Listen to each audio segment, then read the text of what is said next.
Olá, seja muito bem-vindo em mais uma Zé de Estudo. Este programa está muito legal, recheado, que você vai amar.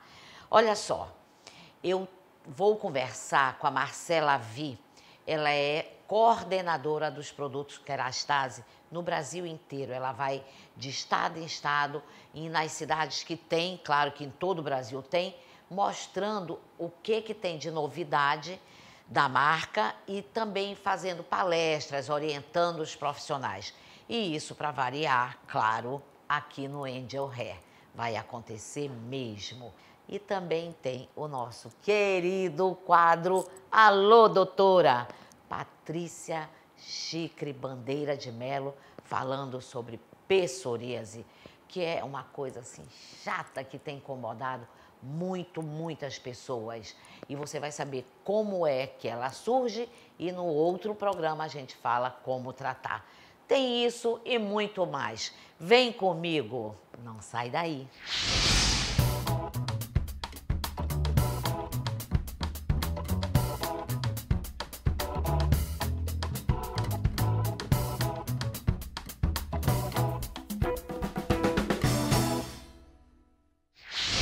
Bem-vindo a mais um Alô, Doutora, com a doutora Patrícia Bandeira de Melo. Nós vamos falar hoje um assunto que incomoda tanta gente, tantas pessoas têm e não sabem como tratar, não sabem as causas, psoríase.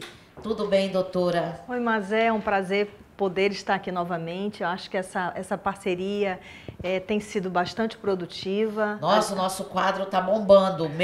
O quadro Alô Doutora e o Alô Doutor com o doutor Fabiano. Sim, poder falar da nossa especialidade é algo muito prazeroso, né? Eu acho muito importante a informação, né? A gente quebra muitos tabus, a gente esclarece muita coisa importante a respeito da dermatologia.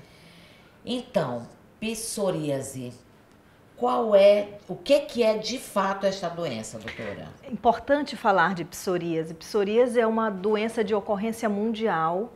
A incidência dela se equivale, por exemplo, à incidência do vitiligo. Em torno de 1 a 2% da população mundial apresenta essa doença em algum momento da sua vida.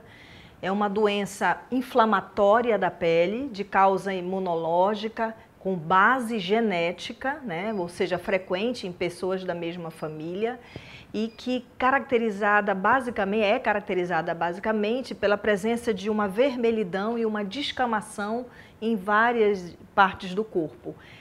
O seu quadro clínico é muito variável, podendo ser uma forma mais localizada da doença, podendo comprometer de uma forma mais localizada ou de uma forma mais generalizada.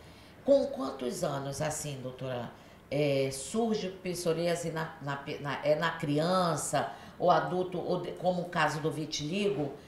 No meu caso, por exemplo, o vitiligo me apareceu depois dos 30 e poucos anos.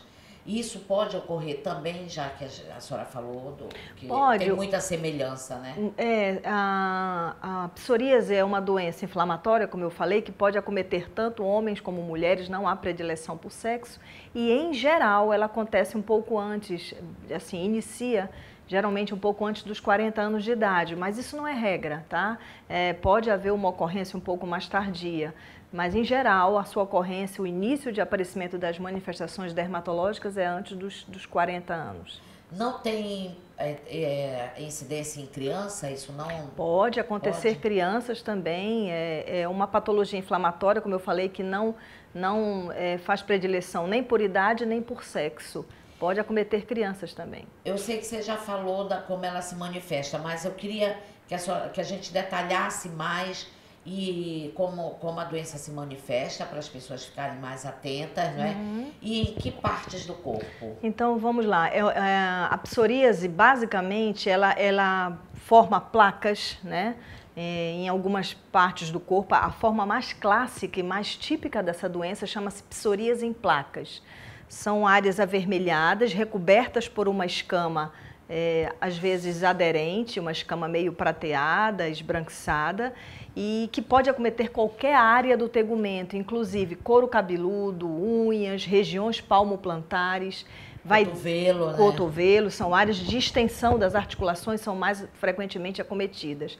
apesar de que existe uma variável clínica chamada psoríase invertida, que ao contrário da frequência maior nas áreas de extensão, ela comete as áreas de dobra da nossa pele. É um quadro muito variável, vamos dizer assim, e que pode ser de formas bem localizadas. Por exemplo, existem pessoas que têm somente psoríase no couro cabeludo, sem nenhum acometimento cutâneo. Outras têm psoríase somente nas unhas. Doutora, existe uma diferença entre a pessoa estar com caspa, estar com escamação de caspa e estar com psoríase, não é? São coisas que se confundem clinicamente, Pois mas eu conheço algumas pessoas que É. pensavam que estavam com uma coisa e na realidade era psoríase. Existem alguns dados clínicos que fazem essa diferença entre a dermatite seborreica ou a caspa severa do couro cabeludo e a própria psoríase do couro cabeludo. Na realidade, clinicamente, elas se confundem muito. Geralmente, os pacientes que têm psoríase do couro cabeludo, a descamação e a vermelhidão, elas avançam na área de implantação dos cabelos. Você vê as placas fugindo da área de implantação do cabelo, avançando, né? Exato. Tanto na região da retroauricular, occipital, aqui na nuca, como na região frontal. A dermatite seborreica do couro cabeludo, ela geralmente é mais restrita ao couro cabeludo, propriamente dito, só que o paciente também pode ter descamação em outras áreas da face. Então, clinicamente, elas se confundem muito. Quando o quadro é exclusivo do couro cabeludo, existe sim essa confusão de diagnóstico diferencial. Mas o tratamento, em geral, é muito semelhante, com algumas formas um pouco mais invasivas de tratamento na psoríase do couro cabeludo. O que eu queria salientar é a respeito da troca celular nessa doença. Caracteristicamente, a pele do ser humano, mas ela troca a cada 26, 28 dias. Sem que a gente perceba, a gente tem o que a gente chama de turnover, ou troca celular. As células da camada mais superficial vão descamando e migram células jovens para a superfície. Isso é o nosso ciclo de vida normal da pele. Olha, eu nem sabia disso. Então a gente nem percebe que existe essa troca. Na psoríase, que é uma patologia inflamatória, essa troca, essa é a característica central dessa doença. Ela se dá de uma forma muito rápida. É como se essa troca estivesse desorganizada. No indivíduo normal, isso acontece a cada 26 dias, esse ciclo normal. No indivíduo com psoríase, essa troca é extremamente acelerada e ela pode acontecer a cada 4 dias. Nossa. Por isso que escama tanto, por isso que os pacientes psoriásicos, eles têm essa descamação que pode ser às vezes até universal, ou seja, acometer todo o tegumento. Doutora, a pessoa pode ter dor? Existe uma forma de psoríase que pode evoluir com dor. Não a forma cutânea, mas a forma artropática, a forma articular. Quando se tomou ciência de que a psoríase poderia acometer as articulações, entendeu-se finalmente que isso é uma doença inflamatória multissistêmica. A gente muitas vezes não deve entender a psoríase como uma doença somente restrita à pele, porque não é.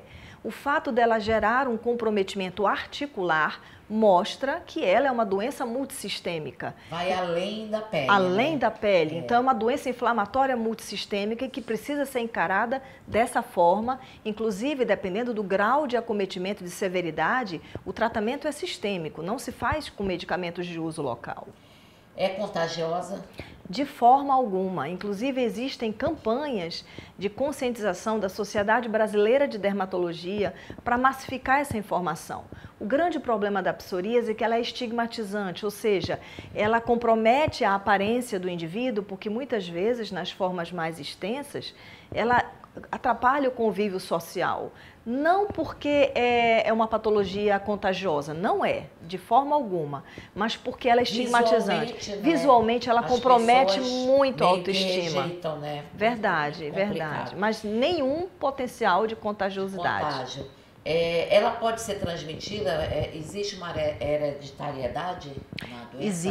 Existe uma base genética já bem documentada na psoríase, é comum a ocorrência em pessoas da mesma família, muitas vezes a penetrância do gene é bastante observado em grupos familiares e assim, esse paciente precisa ser acompanhado e tratado precocemente. É importante dizer que psoríase não tem cura. Psoríase é uma doença que tem controle, né? Como ela tem uma base imunogênica genética, não se cura a psoríase, mas se controla. É uma doença tratável. Tratável e controlada. Controlada. Dá para controlar. Sim. Doutora, muito obrigada. No próximo programa você vai saber como é que trata, de que forma e quais são os avanços na medicina para que a pessoa possa ter este controle e ter também uma vida normal e autoestima bem para cima. Obrigada, doutora. Obrigado, Mazé. Não sai daí, eu volto já.